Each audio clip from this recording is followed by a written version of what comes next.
صل على محمد وآل محمد اللهم صل على ಅಸ್ಸಲಾಮು ಅಲೈಕುಂ ವರಹಮತುಲ್ಲಾಹಿ ವಬರಕಾತು.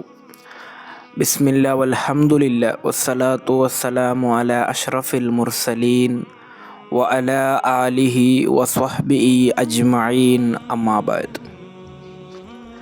ಜನಾಬತ್ ಸ್ನಾನ ಮಾಡುವಾಗ ಇದನ್ನು ಗಮನಿಸಿ, ಇಲ್ಲದಿದ್ದರೆ ನಿಮ್ಮ ಸ್ನಾನ ಅಸಿಂಧು. ಇಮಾಮ್ ತುರ್ಮುದಿ ರಲಿಯಲ್ಲಾಹು ಅನ್ಹು ರವರು ವರದಿ ಮಾಡಿದಂತಹ ಹದೀಸ್, ಅಬಿ ಹುರೈರಾ ರಲಿಯಲ್ಲಾಹು ಅನ್ಹು ರವರಿಂದ ನಿವೇದನೆ.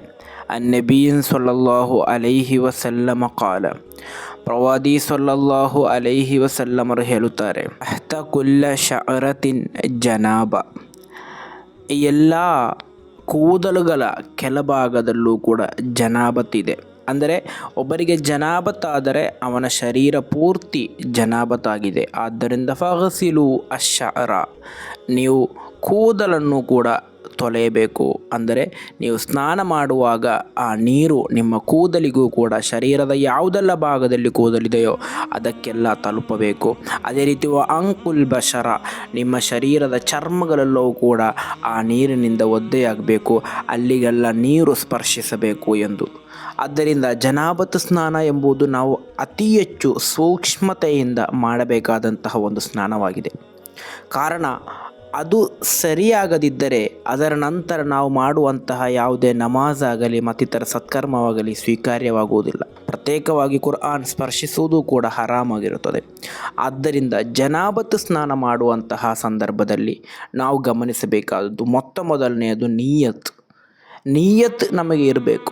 ಜನಾಬತ್ ಸ್ನಾನ ಮಾಡುವಾಗ ಆ ನೀಯತ್ತಿನೊಂದಿಗೆ ನಾವು ಸ್ನಾನ ಮಾಡಬೇಕು. ನೀಯತ್ ಕಡ್ಡಾಯವಾಗಿದೆ. ಎರಡನೆಯದು ಕಡ್ಡಾಯವಾದಂತಹ ಒಂದು ವಿಷಯ, ಶರೀರ ಪೂರ್ತಿ ನೀರು ಸ್ಪರ್ಶಿಸಬೇಕು. ಈ ಎರಡು ನೀವು ಖಚಿತಪಡಿಸಿದರೆ ನಿಮ್ಮ ಜನಾಬತ್ ಸ್ನಾನ ಅದು ಸಿಂಧು ಆಗಿದೆ. ಇದರಲ್ಲಿ ಯಾವುದಾದರೂ ಒಂದು ನಷ್ಟ ಹೊಂದಿದರೆ ನಿಮ್ಮ ಜನಾಬತ್ ಸ್ನಾನ ಅಸಿಂಧು. ಆದ್ದರಿಂದ ನಿಯತ್ ಇಡಿ.